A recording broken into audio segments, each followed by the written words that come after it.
высокопоточной оксигенации в переоперационном периоде. Ну, точнее, ближе в анестезиологии. Ну, наверное, после эпидемии ковид нет специалиста интенсивной которые как-то не владеют этим способом респираторной поддержки. Но, тем не менее, позвольте два слова напомнить. По сравнению с малопоточной оксигенотерапией, внедрение этого метода дало позитивный эффект за счет нескольких особенностей. Это, как правило, отдельный прибор, либо прибор интегрирован, в данном случае, чаще всего в аппарат интенсивной терапии. Создание потока обеспечивает, в отличие от малопоточной, условно барьер это 15 приблизительно литров в минуту, высокопоточный считается больше 15 литров в минуту. Это, как правило, эти аппараты обеспечивают, в отличие от традиционных простых колб для малопоточной оксигенотерапии, это устройство, как правило, обеспечивает обогрев газовой смеси. Ну и для проведения этого вида терапии, как правило, требуются специальные носовые канюли. Ну, почему, в общем-то, еще 10 лет назад, когда эта только технология стала активно использоваться в нашей практике, мы удивлялись, зачем это нужно. Ну, и преимущество такого вида оксигенотерапии, в общем-то, связано с тем, что, очевидно, на слайде. Во-первых, как бы большой поток кислорода обеспечивает подачу более точной фракции, потому что нет подсоса воздуха из окружающей среды, и поэтому мы можем гарантировать ту фракцию, которую мы хотим обеспечить больному. Во-вторых, как бы, этот метод может обеспечить увеличение функциональной емкости легких, обеспечивает вымывание азота из анатомического мертвого пространства, ну и ряд других особенностей. Ну, принципиально для использования анестезиологии нам надо понять три основных преимущества. То есть, вообще любая, не только высокопоточная оксигенотерапия, обеспечит апноэтическую оксигенацию. Ну, прекрасно знаете, что это один из тестов на смерть мозга предусматривает применение именно технологий. Даже подача сравнительно небольшой скорости кислорода обеспечит приемлемую оксигенацию, как мы знаем. И дает нам возможность обеспечить оценку неврологической функции. Второе, все-таки уже касаемо именно высокого потока. То есть высокий поток, в отличие от низкого, он способен создавать какой-то ПДКВ в дыхательных путях. Ну и третье, это как раз то, что мы уже упоминали, это обеспечить вымывание, по сути, денитроклинизация и увеличение фракции подаваемого кислорода в дыхательные пути. Ну, еще очень много публикаций. Кстати говоря, до конца механизм апноэтической оксигенации неизвестен, да, потому что есть ряд таких, это достаточно сложное физическое явление. То есть за счет потребления кислорода создается субатмосферное давление в альвеолах, за счет этого идет диффузия кислорода в дистальные дыхательные пути. При высокопоточной оксигенации большая скорость обеспечивает достаточно высокую кинетическую энергию молекул кислорода, тоже способствует проникновению газа в дистальные дыхательные пути. Кроме того, у нас происходит декринизация, кроме того, еще ряд других механизмов, в частности, как кардиогенная асоциация. Все это приводит к тому, что у нас, в общем, при высокопоточной оксигенации кислород эффективно поступает в дистальные дыхательные пути, и более того, происходит вымывание углекислого газа. То есть, по сути, есть такой термин, то есть гиповентиляторный массовый расход. Ну, дословно по-русски перевода точного нет, к сожалению. Ну, еще раз вот про эти эффекты, то есть фракция кислорода. Уже даже при низкопоточной до 15 литров, чем больше даем поток, тем больше фракция кислорода подаваемой смеси.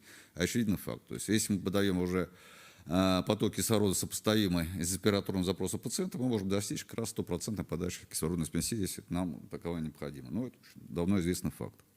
Более того, выяснилось, используя высокопоточной оксигенацию в медицинской терапии, чаще всего в связи с тем, что он эффективно удовлетворяет запрос, мы наблюдаем такие очевидные физиологические эффекты. В частности, как правило, уменьшает частота дыхания. То есть еще раз обеспечит улучшение вентиляции. Сергей Николаевич вчера, Авдеев, на первом дне нашего конгресса, нам показывал, что понятно, что дебют высокопоточной оксигенации был, конечно, при гипоксемической дыхательной недостаточности. Она наиболее часто используется в этой ситуации. В последнее время все чаще мы пытаемся использовать у больных с обструктивной патологией легких. То есть, и если эти изменения умерены, то она оказывается в том числе и у пациентов с обструктивной патологией. И на слайде, то есть применение высокопоточной оксигенации способно снижать уровень углекислого газа. Ну и в отношении еще раз подробнее эффекта ПДКВ. То есть, не надо переоценивать, то есть это как бы одно из ограничений применения ВПО. Все-таки не так высоко то давление, которое задается высоким потоком газа. То есть, на слайде здесь представлено то уровень ПДКВ, который создается при открытом и закрытом ртом. То есть, понятно, что при закрытом ртом это давление чуть будет повыше, может быть, при больших потоках составляет там 7-8 сантиметров водного столба. При открытом рте, ну, эти значения существенно ниже, это 2-3 сантиметра водного столба. Поэтому, конечно, еще раз подчеркиваю, что, скажем, когда мы сравниваем это с неинвазивной вентиляцией легких, это существенное ограничение. Мы не обеспечим поддержку на вдохе, мы не обеспечим эффективно контролируемый ПДКВ. То есть эффекты, как бы позитивные эффекты высокопоточной оксигенации, они, как правило, связаны с чем-то другим. Ну, кстати говоря, интересно здесь вот работа, что они указали, что творится на вдохе. То есть до потока 40 литров мы вообще потоку не создаем положительное давление на вдохе. То есть оно может быть даже отрицательным. То есть уже при больших потоках давление в дыхательных путях при высокопоточной вентиляции становится позитивным. Еще раз подчеркиваю, это ограничение некоторое. Ну, насколько судить. Но, тем не менее, даже этот небольшой ПДКВ при высоком потоке, оно способно обеспечить увеличение функциональной емкости легких. То есть это результаты работы, выполненные с помощью импедансной томографии, выявили, что применение высокого потока при различном положении тела, сверху на спине, чуть ниже на животе, выяснили, что применение высокоточной оксигенации, это вторая фаза, приводило к увеличению конечного экспираторного объема легких. Читаю ФОИ. Ну, кстати говоря, если использовать пронпозицию, при этом распределение газа лучше, конечно, при пронпозиции. То есть все-таки какой-то эффект с точки зрения влияния на ФОИ высокопоточной оксигенации все-таки есть. Ну и, в общем, так сказать, взлет популярности этого метода, он как бы так потихонечку внедрялся, но произошел вот в 2015 году после опубликования вот этой работы, то есть вот, где, в общем-то, сравнивали 3 технологии: обычную подачу кислорода, высокопоточную и неинвазивную вентиляцию легких. В общем-то, суть идеи была такая, что вот у больного развивается гипоксемическая дыхательная недостаточность, ну, при ковиде это вообще смертельная интубация, ну и при любом другом виде дыхательной недостаточности, конечно, лучше избежать инвазивной вентиляции легких. Ну и насколько этот метод эффективнее, чем предыдущие два, вот была посвящена эта работа. Ну и выяснилось, что, в общем-то, целевую задачу не решили, но выяснили, что на 90 чему-то, через 90 дней летальность оказалась именно ниже в группе ВПО. Когда, в общем-то, сказать, повторный анализ этих данных, в общем, выявил, что все-таки у больных с индексом соотношением ПО2 к ФО2 все-таки применение ВПО снижает риск интубации трахеи. То есть все-таки какая-то цель достигается, ту, которую планировали. Ну, в этой связи, в общем-то, сказать, после ВПО в интенсивной терапии стали при гипоксемической недостаточности использовать все чаще и чаще. Вышла масса публикаций. Вот, как пример, то еще один из метаобзоров, то есть метаанализ и системный обзор, в котором, в общем-то, показывает, что применение ВПО по данным многих авторов все-таки снижает частоту выполнения интубации и даже некоторые авторы показывают и снижение смертности при гипоксемической дыхательной недостаточности. Но я не буду здесь приводить, потому что не тема моего доклада, но все-таки результат не так однозначный. То есть я напомню вам все-таки современные рекомендации в отношении применения ВПО. Сегодня Александр Анатольевич уже вспоминал, что вроде как при гипоксемической дыхательной недостаточности, что мы должны предпочесть ее неинвазивной вентиляции легких. Но если мы возьмем, так сказать, официальные документы, в данном случае это компания выживания при сепсисе, ну, кстати говоря, они идентичны рекомендации для ковида и для тяжелого сепсиса, то мы видим, что рекомендации очень аккуратные.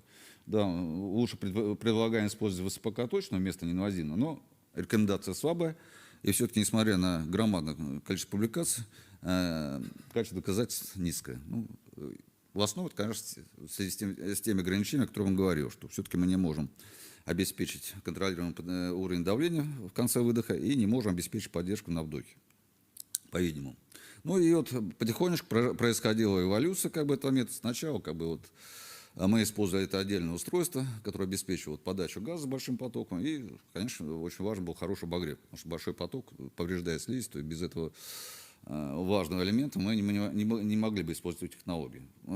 После того, как стала очевидна эффективность этой технологии, она стала внедряться в аппараты для интенсивной терапии. Вы знаете, очень многие сегодня респираторы, они обладают такой опцией, как высокопоточная оксигенация. Ну и вот буквально совсем недавно, и вот в нашей стране буквально впервые появились аппараты, которые эту опцию имеют уже и в анестезиологических аппаратах. Ну и понятно, что это не на ровном месте, потому что все чаще и чаще мы ВПО используем и в анестезиологии. Ну, вот как это выглядит вот на современном наркозном аппарате. Это аппарат А9 компании Миндрей. Отдельный блок, то есть очень простое управление.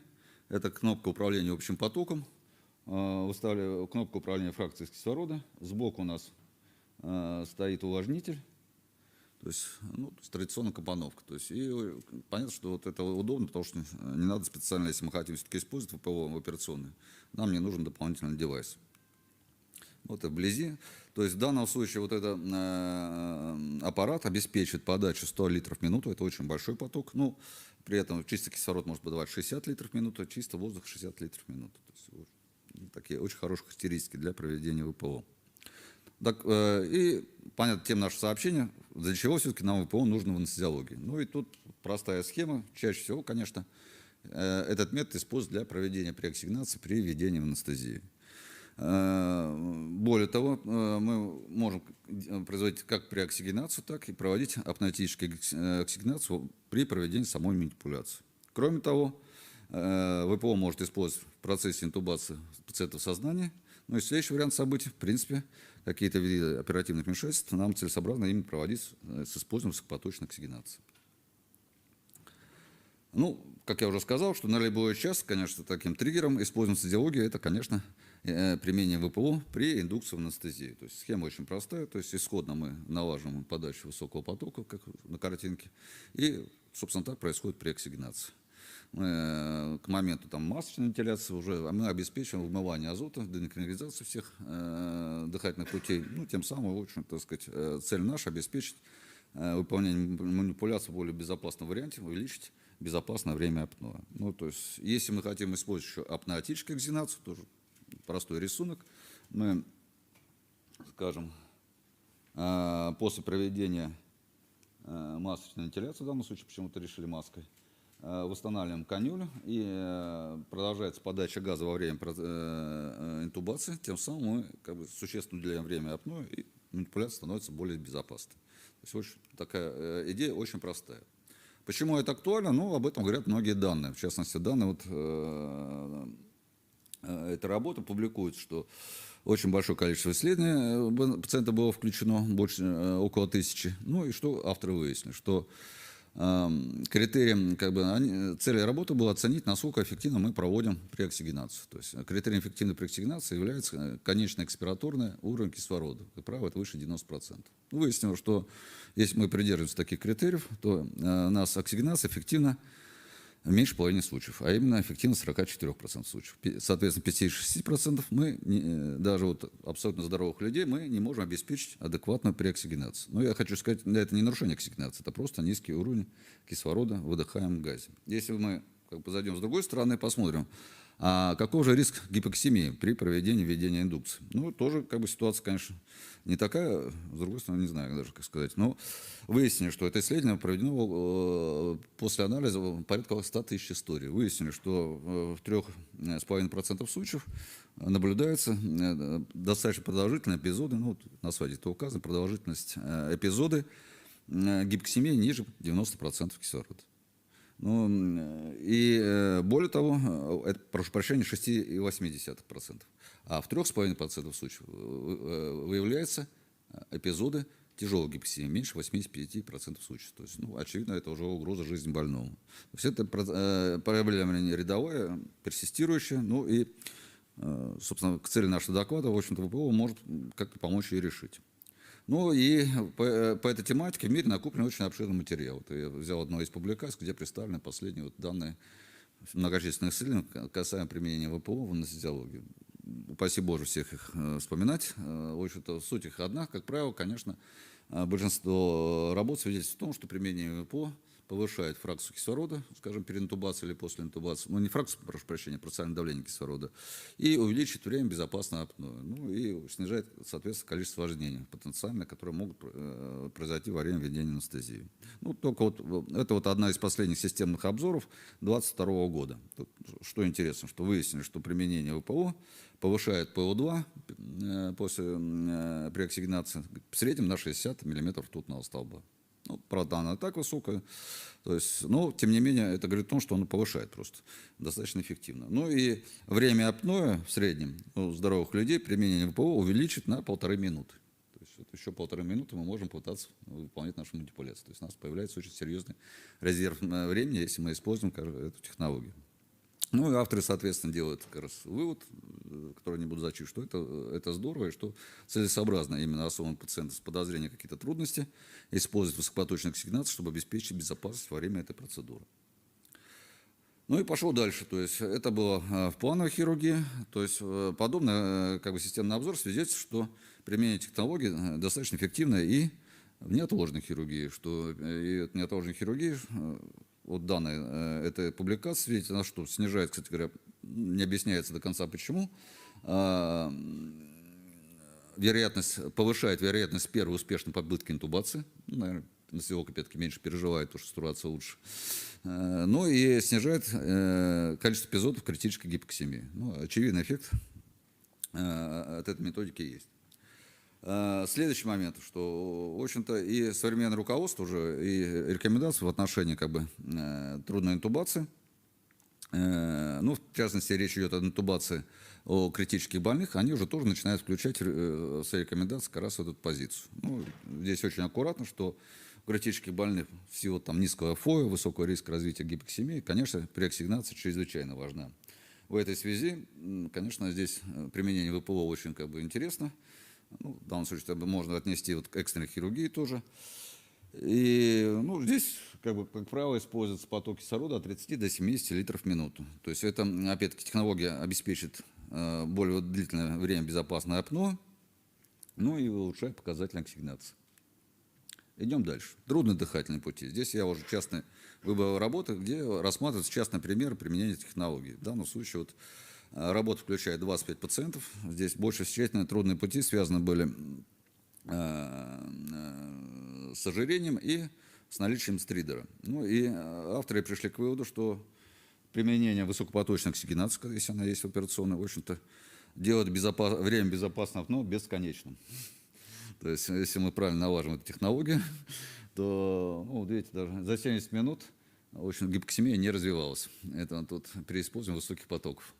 То есть, ну, понятно, что в этой связи как бы, это очень хорошо, конечно, риск какого-то неприятного исхода резко снижается. Да, используя скорость 70 литров в минуту, достаточно большая. Ну, понятно, что с углекислым газом это не так все идеально, как, но тоже, в общем-то, данные, собственно, не критичны. В данном случае авторы статьи ссылаются на данные других авторов. Ну и выясняется, какие уровень СО2 может быть при апноэтической дезинации. То есть вот, конкретно в этой публикации, когда интубировали этих пациентов с ожирением со стридера, уровень СО2 был порядка там, вот, 60 мм ртутного столба. Ну, в общем-то, не критично. Кратковременная экспозиция такого уровня СО2, она не очень опасна для больного. Ну и прирост приблизительно составлял 1,125 мм ртутного столба в минуту. Ну, тоже очень, опять нам дает приличный резерв времени.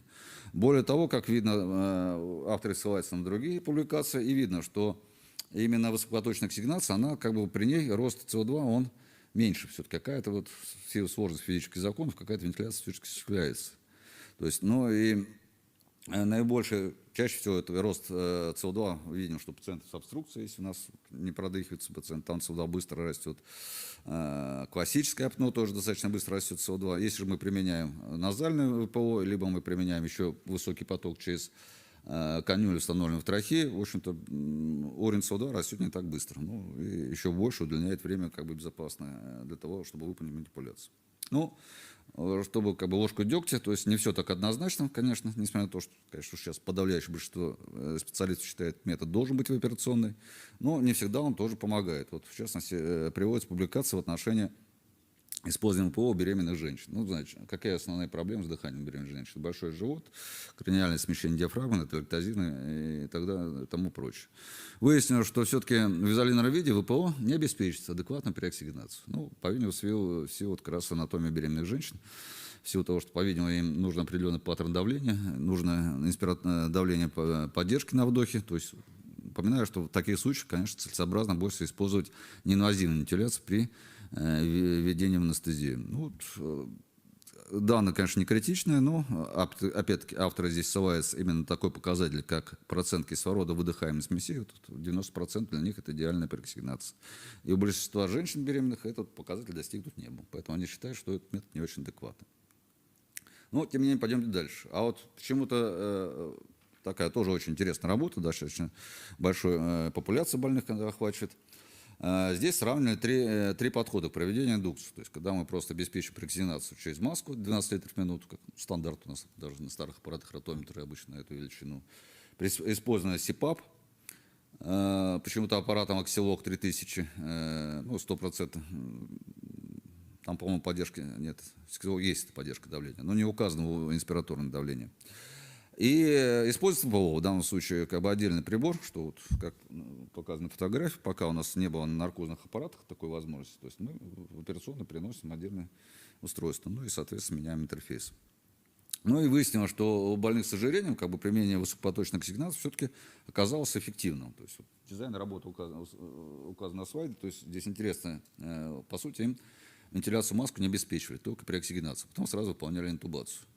Ну и выяснилось, что естественно, при таком паттерне событий, что использование высокопоточной вентиляции приводило к более высокому уровню ПО2, в данном случае сразу, который оценивали после интубации. Ну и вот на графике это вот последние три столбца. То есть при ПО уровень ПО2 выше. Но на этом основании авторы считают, что с точки зрения проксигенации, во-первых, и у больных с ожирением можно использовать, во-вторых, она, собственно, эффективна, еще даже, может быть, даже более эффективна, чем просто режим СИПАП. Хотя, вот, в общем-то, не очень понятно, из этой статьи вытекает, как они использовали СИПАП все-таки в этой ситуации.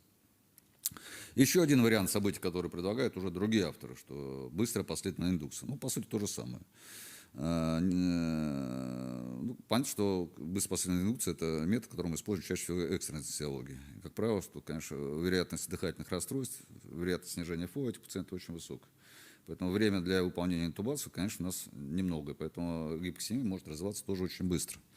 И авторы решили вот именно в этой категории пациентов попробовать использовать высокопоточную оксигенацию. Ну, интересные данные получились, в общем-то, ну, с учетом, там, может быть, категории популяции больных, которая попала, то есть разница между показателями на выдохе кислорода, СО2 на выдохе, уровень оксигенации у этих больных не отличался, которые без ВПО и которые с ВПО. Но маленький нюанс. Почему-то, когда использовали ПО, длительность интубации была существенно больше. Ну, соответственно, время апноэ тоже было существенно больше. И автор говорит, что вот мы не спешили, выполняли спокойно интубацию, а в конце концов гипоксемия, так же, как и другой группы пациентов, не развилась. Ну и на этом основании говорят, что этот метод ну, как бы эффективен, в том числе и при проведении последовательной индукции, быстрой последовательной индукции. Следующий вариант событий. Ну, есть у нас, как бы мы решили пойти другим путем и обеспечить интубацию сознания с помощью фибробронхоскопии. Ну, и здесь, в общем-то, такая описательная работа. Применение высокопоточных, то есть больные здесь какие-то патологии все были, исходный уровень оксигенации у них всех не очень хороший. И применение высокопоточной оксигенации, во-первых, как бы обеспечивая улучшение показателя оксигенации, обеспечивая проведение этой методики. Более того, со слов авторов, в общем-то, назальная канюля им не мешала обеспечить интубацию через нос. С учетом того, что она сделана за мягкий материал, ну, дословно цитирую. Ну, я даже подумал, может, там все-таки через одну ноздрю обеспечить продолжение. Но, тем не менее, вот, авторы считают, что вот они выполняли интубацию пациента с помощью бронхоскопа на фоне проведения высокопоточной оксигенации. И достигли такого успеха. Но если вдруг у нас все-таки никаким образом интубация не получилась, ну, как бы, какой же там пункт С, что делать дальше? То есть, ну, вот здесь это описание клинического случая нашел в одном журнале, сравнительно свежий 2017 года. Это журнал, посвященный там хирургии шеи и головы.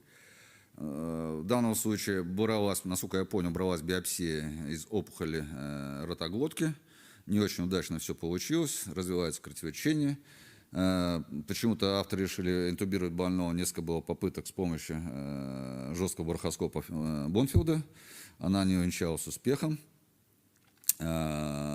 Поэтому ход мысли был следующий. Давайте мы больному настраивать высокопоточную оксигенацию, вот прибор, который вот у нас в стране я ни разу не видел, и выполняет трахеостомию. Ну и выяснилось, что трахеостомию выполняли не так быстро, порядка 30 минут, что уровень оксигенации при выполнении трахеостомии бездыханного больного составил 99 мм ртутного столба, а когда наконец все-таки была установлена трахеостомическая канюля, выяснилось, что пиковый уровень ПЦО2 составил 55 мм ртутного столба.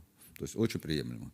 То есть, ну, еще раз подтверждаю, что даже в такой критической ситуации этот метод позволил нам спокойно выполнить процедуру трахеостомии. Ну, я допускаю, что он, может, хирург там не долгое время, конечно, или сложности какие-то технические были. То есть и в этой ситуации этот метод может быть очень эффективным. Ну, другие специалисты пошли еще дальше. То есть в данном случае речь идет, вот авторы приводят публикацию, там 16 пациентов с выраженным стенозом трахеи. Ну, на слайде указано, там, сказать, уровень стеноза, его протяженность и так далее. То есть, ну, очень серьезные пациенты. Я напомню, вот у нас в клинике обычно эти операции делают высокой катетерной ВЧ-ИВЛ. Здесь авторы решили пойти другим путем, попытаться сделать это хирургическое вмешательство на фоне проведения высокопоточной оксигенации. Ну и вот как это было, вот нарисовано на слайде. То есть в процессе как бы доступа, в конце концов, когда формировался анастомоз, через трубку, которая находилась в проксимальном конце трахеи, подавалась высокопоточная оксигенация, даже в отсутствии герметичности полной. То есть это позволило, расход, кстати, не очень большой, 35-40 литров в минуту. Это позволило применение такого даже ВПО в таком случае обеспечить абсолютно приемлемый показатель оксигенации. И у всех как бы, этих 16 пациентов выполнена операция, ну и не развилось, к счастью, никаких серьезных осложнений. То есть, по сути, в данном случае мы заменяем метод высокочастотной вентиляции, ну, либо катетерной вентиляции. То есть это как бы вот, сама технология ВПО, она позволяет даже такие вещи делать. Ну и здесь как бы публикация очень описывает как бы этот опыт подробно. Видно, что вот видите, на самом там Т2, Т3, вот эти самые тяжелые этапы, ПО2 она составляла выше 150 мм ртутного столба, то есть с избытком. Очень эффективно удалось обеспечить оксигенацию, но СО2, конечно, чуть похуже.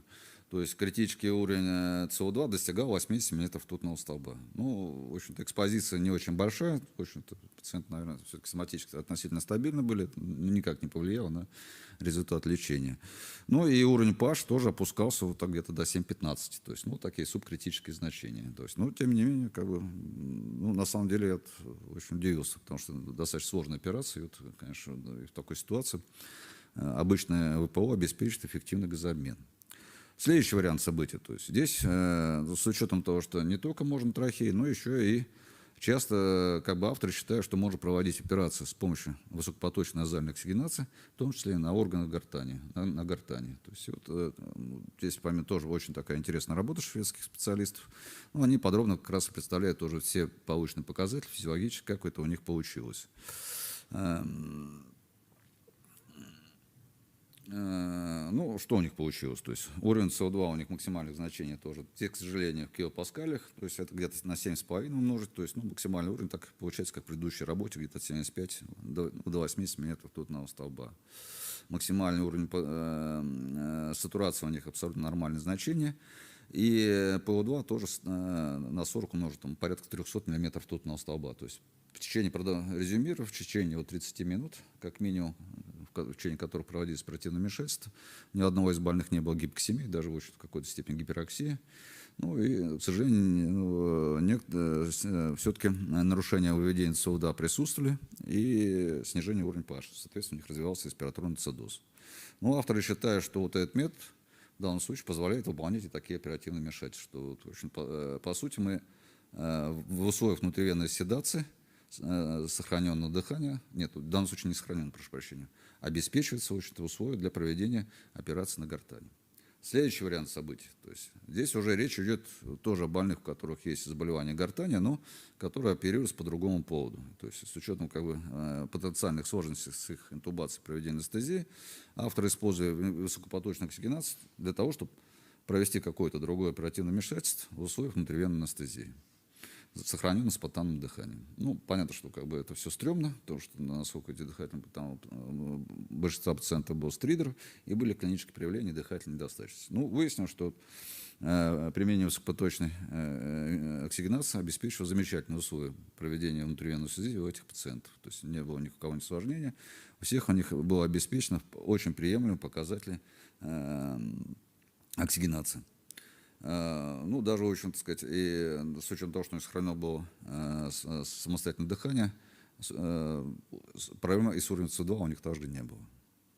Ну и уже время моего доклада истекает, что, конечно, сейчас следующим шагом, конечно, развития, может, уже не к прямой анестезиологии, конечно, это введение больных в ранний послеоперационный период. И сейчас вот пока данных много, окончательных нет, но, в общем-то, сразу послеоперационный, если развивается ранее переоперационная дыхательная недостаточность, тоже этот метод может быть эффективно использован. Ну, резюмируем наше сообщение, что, да, на сегодняшний день совершенно очевидно, что высокопоточная оксигенация чрезвычайно эффективна в операционной, она улучшает оксигенацию, увеличит время безопасного апноэ.